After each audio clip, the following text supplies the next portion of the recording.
prossiga. Você não pode desistir, prossiga. O céu está logo ali, mesmo quando tudo estiver tão difícil. Olhe para a cruz e veja o sacrifício que Jesus fez por ti, que Jesus fez por ti. Prossiga. Cumprimento a todos com a paz do Senhor Jesus. Amém? Abra a tua Bíblia aí no livro do Evangelho de Mateus, capítulo de número 13. Enquanto isto, não só enquanto isto, mas isto, enquanto qualquer outra coisa, eu quero agradecer a Deus pela vida do pastor Moura, que é meu amigo e irmão já há 2 décadas. E louvo a Deus por ser também um parceiro deste ministério, eu não digo mais congresso, né, porque se tornou um projeto de Deus que já está alcançando o Haiti, já alcançou o Haiti, Moçambique, os ribeirinhos no Amazonas, e tem sido um projeto que tem trabalhado com pessoas, moradores de ruas, casas de recuperações, e este é um dos maiores privilégios que nós temos. Eu saí ali da divisa do Paraná ontem, às 9 horas da manhã, cheguei 12:25 aqui. Fiquei o dia inteiro aqui praticamente, ouvindo todas que tiveram as suas oportunidades. Ouvimos palavra de Deus. Nós, na verdade, estamos tirando a barba de molho. Ficamos de lockdown aí um bom tempo, trancafiados e confinados dentro dos nossos lares. Gerou-se o medo no coração de muitas pessoas. Perdemos muitas pessoas queridas, como o nosso querido irmão Benê, que eram dos sonoplastas aqui. Eu fiquei muito sentido, porque o Cimiso ele tem se tornado não apenas uma vitrine para pregadores ou cantores, mas esses 3 anos que eu tenho participado, eu sinto que o Cimiso ele virou essa grande família, onde nós nos encontramos. Eu fiquei triste de não ver o Jambson Calheiros aqui. Eu fiquei muito triste de não ver o Sérgio Silva, um grande amigo nosso, que tem sempre estado aqui. Faz de tudo para estar aqui, não pôde estar aqui. Ele falou com muita tristeza no coração, está assistindo, intercedendo por cada um de nós, os cantores, os pregadores que aqui estão representando os seus ministérios. São pessoas que se tornaram verdadeiros irmãos, e vocês também que aqui estão. A cada ano só está crescendo e tomando corpo este projeto. E eu louvo a Deus porque você também faz parte desse projeto. Louvo a Deus pela vida do pastor Iago Moura.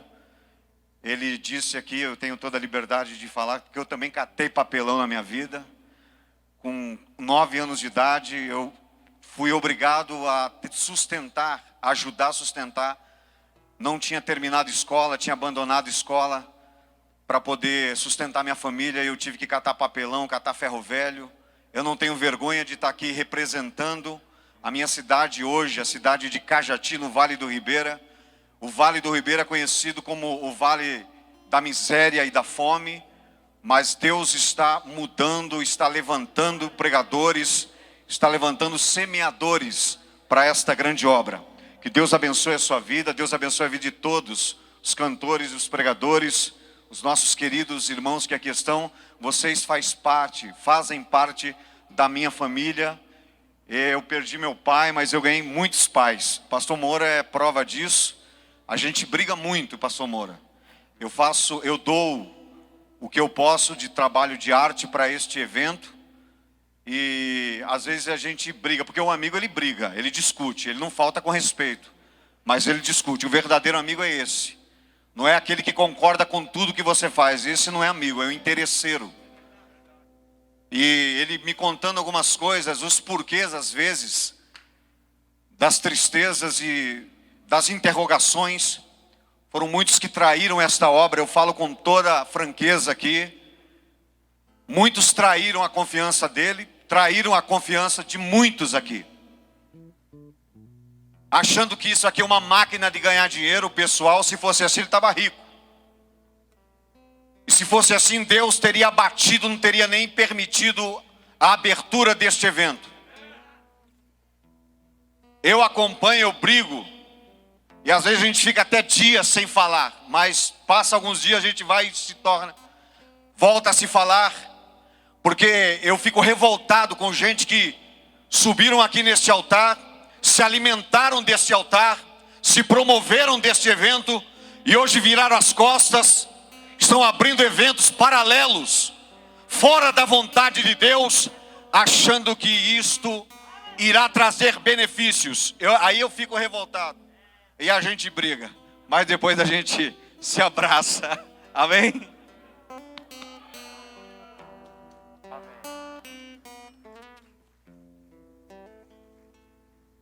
Amém. Amém? Eu estou um pouco cansado, que eu quero já pregar aqui, eu já quero seguir estrada. Mateus 13, capítulo 13, vamos ler algumas porções isoladas dessa noite, nessa tarde. Diz assim o texto: naquele mesmo dia, saiu de casa e assentou-se ao mar. Ajuntaram-se grandes multidões ao seu redor, de sorte que entrou num barco e assentou, enquanto a multidão estava em pé na praia. E falou-lhes de muitas coisas por meio de parábolas. Diga, parábolas. Dizendo: certo semeador saiu a semear. E quando semeava, parte da semente caiu à beira do caminho. E vieram as aves e as comeram. Outra parte caiu em terreno pedregoso, onde não havia terra bastante, e logo nasceu, porque a terra não era funda, mas, saindo o sol, queimou-se e secou-se, porque não tinha raiz. Outra parte caiu em espinhos, e os espinhos cresceram e a sufocaram. Outra caiu em boa terra, e deu fruto, uma semente produzindo a 100, outra a 60, e a outra a 30 por 1. Quem tem ouvidos para ouvir, ouça. Versículo 24. Propôs-lhes outra parábola, dizendo: o reino dos céus é semelhante ao homem que semeia a boa semente no campo. Mas enquanto os homens dormiam, veio o seu inimigo, semeou o joio no meio do trigo e retirou-se. Quando a erva cresceu e frutificou, apareceu também o joio. Então, indo ter com ele os seus servos do pai de família, lhe disseram: Senhor, não semeaste tu no teu campo boa semente?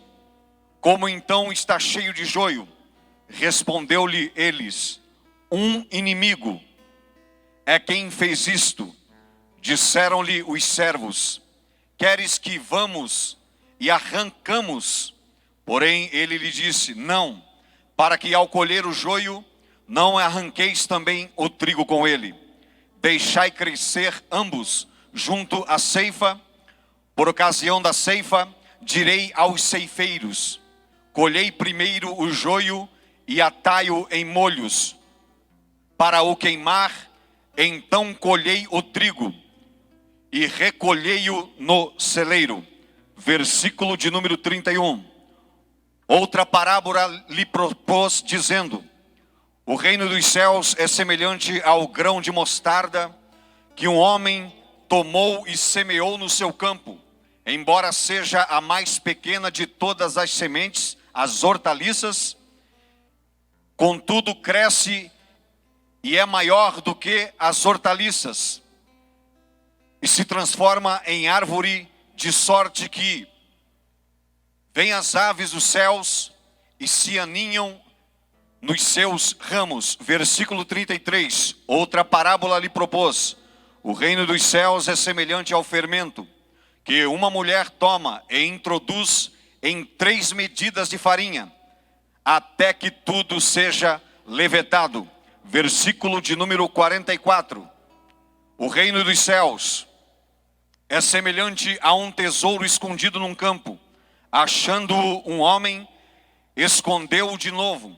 Então, em sua alegria vendeu tudo o que tinha e comprou aquele campo. Versículo 45 e 46.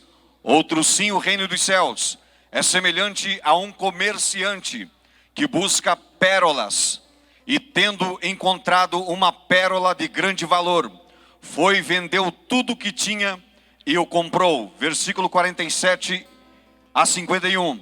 Igualmente o reino dos céus é semelhante a uma rede lançada ao mar, a qual apanha toda espécie de peixes. Estando elas cheias, puxam-na para a praia, e assentando-se, escolhe os bons para os cestos, os ruins, porém, lançam fora. Assim será na consumação do século. Virão os anjos e separarão os maus dentre os justos, e os lançarão na fornalha de fogo, onde haverá pranto e ranger de dentes. Respondeu-lhe Jesus: entendestes todas estas parábolas? Responderam-lhe: sim, Senhor. Pode se assentar em nome de Jesus.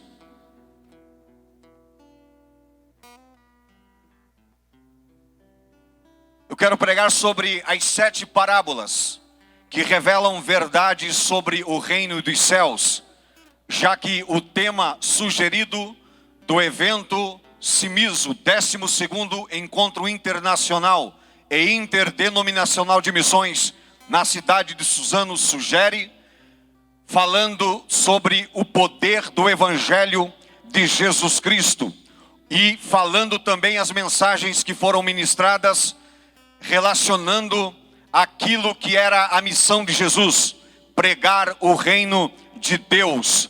A mensagem central de Jesus Cristo não era pregar sobre Ele mesmo. A mensagem central de Jesus Cristo não era falar de si mesmo. A mensagem central de Jesus Cristo era pregar sobre o reino dos céus, as suas justiças e tudo aquilo que o próprio reino poderia produzir nos corações dos seres humanos. Os cristãos, através dos séculos, já foram associados a diversos estereótipos de preconceitos nos tempos de Jesus. Quando Jesus ele andou aqui na terra, Jesus ele foi chamado de Beelzebu, o Deus das moscas, os príncipes dos demônios. No período apostólico, no milênio negro do cristianismo, no reinado dos Césares, muitos cristãos foram lançados na fogueira, porque se pregavam que comiam carne e bebiam sangue, que eram os elementos que da primeira ceia instituída por Jesus Cristo. Eles mal interpretavam e acusaram os cristãos de serem canibais, de pregarem e praticarem o canibalismo. Quando pregamos que o reino dos céus, que o reino de Deus aqui na terra, ele vem com justiça, com equidade para os homens de bem, e que nós devemos nos comprometer mediante a este novo estilo de vida, porque o reino de Deus é um novo estilo de vida, é uma nova maneira de organizarmos a nossa trajetória de vida. O reino dos céus, ele é dado aos homens como uma nova maneira de se viver o reino de Deus aqui nesta vida. Quando nós pregamos esse novo estilo de vida, e que nós estamos comparando, e que nós estamos colocando a nossa vida em ordem, canalizando com os valores do reino, eles nos acusam de sermos moralistas antiquados, que nós só queremos não queremos dar razão à realidade da vida, quando nós afirmamos categoricamente que devemos juntar tesouro nos céus, aonde a traça e a ferrugem não pode consumir, e aonde o Messias, quando vir em sua glória, recompensará a verdadeira recompensa e o verdadeiro tesouro Ele nos trará. Eles acusam os cristãos de ser fatalistas, de só apenas estar esperando a Jesus Cristo, de só apenas estar esperando a boa vontade do cosmos para fazer o que Ele tem para fazer. Eles nos acusam de sermos fatalistas, de sermos pessoas que não temos responsabilidade com a vida, mas eles se enganam, porque a igreja plantada aqui na terra é o braço do Senhor estendido. A sociedade ainda não foi dizimada e não foi dissipada. Sabe por quê? Não é porque temos um novo modo e um novo presidente que tem um modo diferente de pregar e de conduzir a nação. Não, esta sociedade está de pé, não é porque tem valores de pessoas que são artistas e que promovem agora e começam a lacrar nas suas frases lacradoras. Eles querem trazer novos conceitos para corromper a cabeça das crianças, a cabeça dos jovens, a cabeça da família, a cabeça da sociedade. Não, esta sociedade só está de pé porque Deus levantou uma igreja, pregadores cheios da graça e tendo compromisso de pregar a verdade do reino dos céus aqui nesta terra. Quantos sentem que esta verdade, Deus te chamou para esta verdade? Diga: Senhor, obrigado por esta palavra. Mas isso foi no passado. Compete hoje a nós sabermos quais são os estereótipos de preconceitos sofridos pela igreja no dia de hoje, nos tempos pós-modernos, que é o que nós estamos vivendo. Para explicar aos discípulos verdades espirituais sobre o reino dos céus, Jesus, ele usa parábolas. Diga: parábolas. Sempre que ele quer ensinar alguma coisa sobre verdades espirituais, Jesus, ele conta histórias. Pois o evangelho da graça de Jesus ainda não havia sido pregado. Havia o Pentateuco, que eles entravam nas sinagogas. Haviam os profetas maiores e menores, mas não havia ainda sido pregado o evangelho da graça, não havia sido escrito ainda, porque o evangelho em Cristo já estava sendo escrito. Cristo era o evangelho andando, era o evangelho perambulando, era o evangelho acontecendo. Depois que Jesus, ele é assunto aos céus, alguns anos, algumas décadas depois, é que o evangelho começa a ser escrito. Jesus, ele era o evangelho presente, vivenciado nos dias dos discípulos, e depois de alguns dias é que Jesus seria levado à cruz, ao madeiro, e depois testemunhas oculares estariam agora, que andaram com Jesus, estaria pregando o evangelho e escrevendo o evangelho de Jesus. Jesus, eles conta-lhes 7 parábolas que explicam verdades, ou que revelam verdades sobre o reino de Deus aqui na terra. Talvez não dê para mim discorrer nas 7 parábolas, mas eu quero expor aqui nesta tarde algumas parábolas que são importantes. Ele conta 7 parábolas. A primeira parábola era a parábola do semeador. A segunda parábola era a parábola do joio e do trigo. A terceira parábola era a parábola do grão de mostarda. A quarta parábola, a parábola do fermento. A quinta parábola, do tesouro escondido. A sexta parábola, a pérola de grande valor. E a sétima palavra fala da rede lançada ao mar. Vamos ver aqui nesta noite, parábola por parábola, o que Jesus queria revelar aos discípulos e à igreja dos tempos presentes.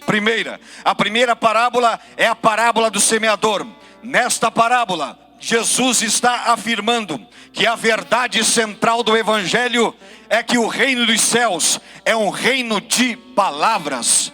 É um reino de palavras, que o reino dos céus é um reino primordial de palavra. Não tem como se estabelecer o reino, não tem como se entender o reino se nós não entendermos o sentido da palavra. A palavra de Deus, ela dá sentido à vida e ela dá sentido ao reino. Ele está dizendo que o reino dos céus é um reino que consiste na habilidade de dialogar. O reino dos céus é um reino que consiste na habilidade de palavras, mas também na habilidade de se comunicar. O reino dos céus é um reino de comunicação. Não existe essa coisa de você fazer o que você quer. Há uma necessidade. Por que que algumas pessoas têm o espírito daquele filho mais belo de Davi? Qual era aquele filho cabeludo mais belo de Davi, o nome dele? Absalão. Tem muitos Absalão por aí. Eles não concordam com a liderança da igreja estabelecida historicamente na terra por Deus, e eles não concordam com a liderança, e eles começam agora a abrir salão por aí, dizendo que eles agora depêm uma verdade paralela à verdade de Jesus Cristo. São pessoas que não ouviram a voz de Deus e não entenderam o reino de Deus. O reino de Deus é um reino primordial de palavra. Palavra de Deus, palavra essa que restaura, palavra essa que cura, palavra essa que levanta o necessitado do monturo e faz assentar em lugar de príncipe, palavra essa que tira o humilhado, palavra essa que levanta o abatido, palavra essa que restaura, palavra essa que anima, palavra essa que nos renova, palavra essa que nos traz uma consciência em relação à vida de que Deus é o Deus que se comunica, e há uma necessidade de nos comunicarmos uns com os outros. Diga para o seu irmão: você está aqui nessa noite, aleluia, não é porque você é bonitinho, ou porque você tem um status financeiro elevado na sociedade. Você está aqui, é porque existe palavra de Deus. Nós estamos aqui desde o início, ouvindo palavra de Deus. Não estamos empapuçados não. Nós ficamos trancafiados por 6 meses dentro de casa. Nós ficamos enclausurados dentro de casa 6 meses. As pessoas pregando pânico, mas louvado seja Deus que nós estamos tirando atraso. Desde sexta-feira estamos ouvindo palavra, palavra, palavra, palavra, palavra, palavra, aleluia, louvado seja Deus. Deus é o Deus de palavra. O reino dos céus é um reino primordial de palavras. Nós temos que entender que este reino, ele é um reino primordial, e nós temos que entender que nós temos que ser receptivos à palavra. Engana-se aqueles que no céu vai ser só glória, glória, glória, esse transe maluco. Não, não vai ser não. O reino de Deus é um reino de palavra. Vai ter diálogo, vai ter conversa, vai ter discurso, vai ter muitas coisas relacionadas à palavra. Quantos são receptivos à palavra? Não é a forma que você julga a pessoa que está dizendo. Eu ouvi tantas coisas aqui, pessoa dizendo, falando do sapato novo, falando do terno novo, aleluia. As pessoas às vezes podem até te julgar. Você catou papelão, também catei papelão. As pessoas olham hoje e dizem assim: olha só o carro dele, olha só a casa dele, olha só o terno, o sapato dele, aleluia. Mas ele não sabe o que você passou para possuir e para ter aquilo que Deus está te dando. Não ouça esse tipo de comentário, esse tipo de palavra, mas ouça a palavra de Deus. Seja receptivo às palavras de Deus que são ministradas aqui nessa noite, porque o reino de Deus consiste em palavras. Os discípulos disseram: que semente é essa, Jesus? Jesus disse: a semente é a minha palavra. É o Logos. Foi dito aqui pela Camila Barros ontem, e por outros pregadores que passavam, que no princípio Deus criou os céus e a terra era sem forma e vazia, mas o Espírito de Deus pairava sobre a face das águas. Ele pairava, se movia. Aí Deus, ele lança a palavra, Fiat Lux, haja luz e houve luz. Todas as coisas foram feitas por meio da palavra. O reino dos céus é um reino receptivo de palavras. É um reino primordial de palavra. Deus traz à existência.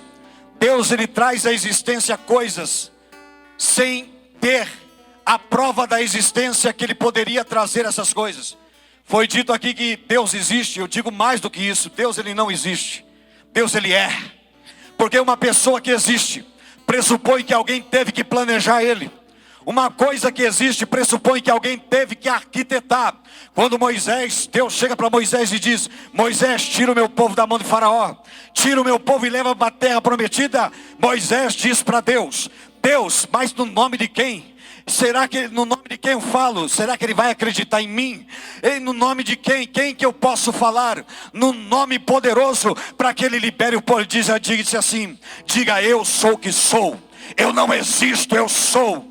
Eu sou na tua vida. Eu sou a rosa de Saron. Eu sou o lírio dos vales. Eu sou a estrela da manhã. Eu sou o alfa da tua salvação.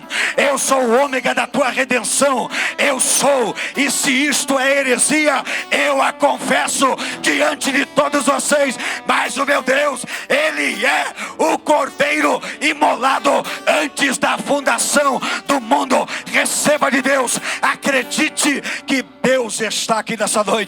Adore o nome do Senhor. Louvado seja Deus. A segunda parábola é a parábola do joio. Nesta parábola, Jesus está afirmando que a verdade central do cristianismo, ela pode ser imitada. Diga, imitada. Jesus, nessa palavra, está dizendo, na parábola do joio, que a verdade central do cristianismo pode ser imitada.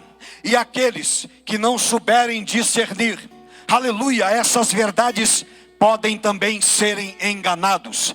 Tem muitos que estão sendo enganados. Você sabia que a Bíblia é a mãe de todas as heresias? A Bíblia é a mãe de todas as heresias, sim. Por quê? Porque se você não souber aplicar, você pega textos isolados e começa a criar uma heresia. Começa a formar um monstro, começa a criar uma doutrina. Aleluia, eu estou dizendo aqui que o joio é esse tipo de comportamento que o evangelho às vezes sofre. O evangelho, Jesus está dizendo que a verdade central dele pode ser imitado. Por isso que eu digo que se você não souber, homens que não souberam interpretar a escritura, não souberam interpretar as verdades do evangelho de Jesus, criaram heresias, montaram doutrinas de demônios. Jesus está dizendo que se nós não tivermos discernimento, nós também cairemos neste engano. Igrejas e pregadores que desconhecem a verdade da palavra enganam os indoutos. Igrejas e pregadores que não conhecem o evangelho na sua essencialidade, na sua pureza, na sua graça, enganam todos os indoutos, enganam os bobos, enganam aqueles que não têm conhecimento. Aleluia, eles começam a inventar campanhas e mais campanha, intermináveis de prosperidade e todo tipo de modismo, de judaizando. Às vezes o evangelho e as igrejas estão sendo judaizadas no Brasil e fora do Brasil, e as pessoas com ensinamentos contrários aos ensinamentos de Jesus são joios. A verdade central do evangelho, ela pode ser imitada. Eu vou provar as heresias, que a Bíblia é a mãe das heresias. Porque há de se admitir que o mormonismo de Joseph Smith é parecidíssimo com o evangelho, mas é mentira. Há de se admitir que o kardecismo de Allan Kardec pode ser parecidíssimo com o cristianismo, mas é mentira. Há de se admitir que budismo de Siddhartha Gautama seja parecidíssimo com o cristianismo, mas é mentira. Há de se admitir que testemunha de Jeová de Charles Taze Russell pode ser parecidíssimo com o cristianismo, mas é mentira. Há de se admitir que ciência cristã de Mary Baker Eddy seja parecidíssimo com o cristianismo, mas é mentira. Há de se admitir que o hinduísmo, aleluia, seja parecidíssimo com o cristianismo, mas é mentira. Quem é Jesus para os mormons? Jesus para os mormons é o ser que evoluiu e chegou aos status de Deus. Quem é Jesus para Allan Kardec? Jesus para Allan Kardec é apenas um espírito iluminado. Quem é Jesus para o hinduísmo? Jesus para o hinduísmo é apenas um Deus em milhares de deuses que eles têm, dos quais Jesus se destaca entre esses deuses. Quem é Jesus para o budismo? Ele é apenas um imitador dos ensinamentos de Buda. Quem é Jesus para a testemunha de Jeová? Para as testemunhas de Jeová, Jesus é um ser híbrido, que nem é Deus e nem anjo, está na metade entre ser Deus e anjo. Quem é Jesus para a ciência cristã? Para a ciência cristã, Jesus é apenas a divina ideia. Quem é Jesus para nós que empunhamos este livro debaixo do braço e sairmos pelos valados pregando verdades que às vezes nós desconhecemos e não temos às vezes a capacidade de discernir, mas quando o Espírito toma nossa boca, é Ele que fala por nós. Não é você que prega, não é você que tem a inspiração, é Deus que dá a inspiração. Quem é Jesus para a igreja nesses dias de hoje? Jesus para nós é o barão da corte dos miseráveis deste mundo. Jesus é o alfa, Jesus é o ômega, Jesus é o presidente do Supremo Tribunal das causas perdidas. Jesus, Ele é a estrela da manhã, Ele é o nosso Salvador. Quantos acreditam nessas verdades? Levante a mão e diga: Deus, me abençoa nessa noite. Adore a Deus, adore a Deus. Ele é teu Salvador, Ele é teu Salvador. Adore o Senhor, Ele é teu Salvador. Estamos comendo palavra, irmão.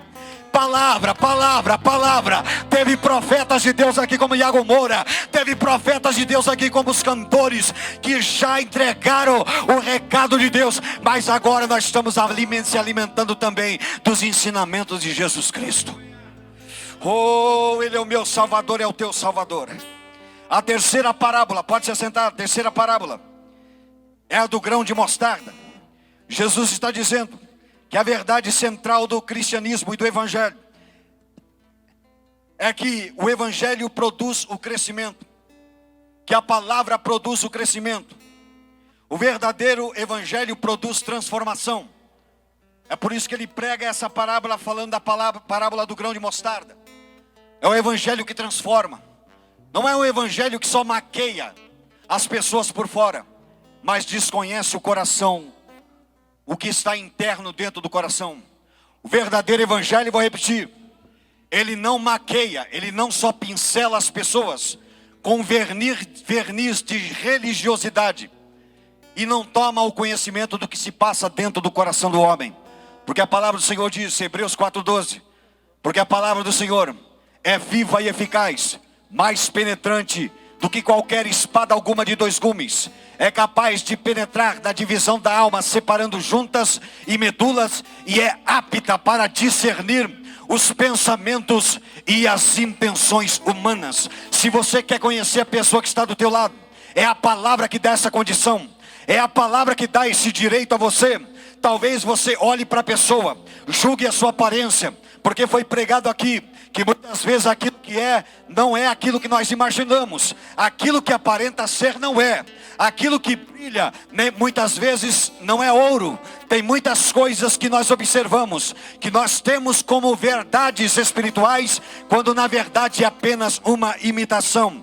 Ele está dizendo nesta parábola que a parábola dá a transformação. A parábola, ela traz através da palavra a verdadeira transformação. Ela começa de dentro para fora do homem. Nunca a verdadeira palavra e a verdade do evangelho, canalizado com os valores do reino ele começa a transformação de fora para dentro. Eu sou de uma época, 23 anos que eu estou na caminhada. Eu sou de uma época sim da oração.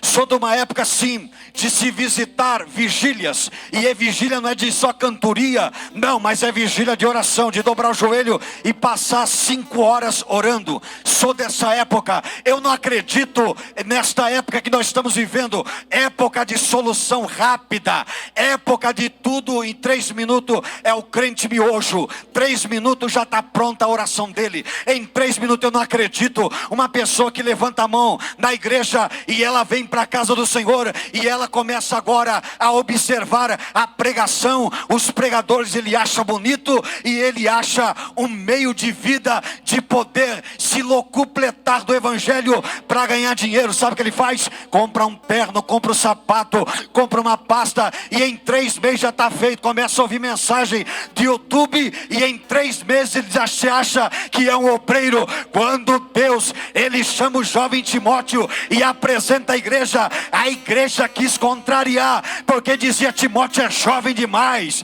esse moço é jovem, não tem experiência. Paulo disse: peraí, eu estou chamando um jovem que serviu comigo como um bom soldado de Cristo, ele foi um filho amado nas minhas prisões. Eu estou enviando um jovem que tem lastro, apesar de ser jovem, ele atravessou a fornalha da aflição e Jesus forjou o caráter de Cristo dele. Aleluia, Deus está te chamando, aleluia, Deus está te chamando. Você é escolhido do Senhor. Tem pessoas que dizem: você não tem aparência para este cargo, você não tem aparência para louvar, para cantar. Mas quando Deus ele chama, Deus está pouco se lixando para a opinião humana. Deus ele está mais interessado em usar vaso. Seja vaso de barro, deixa Deus te usar.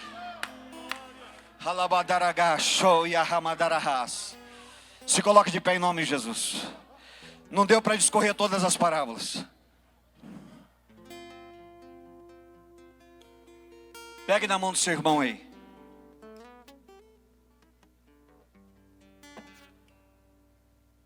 Pegue na mão dela, pegue na mão dele.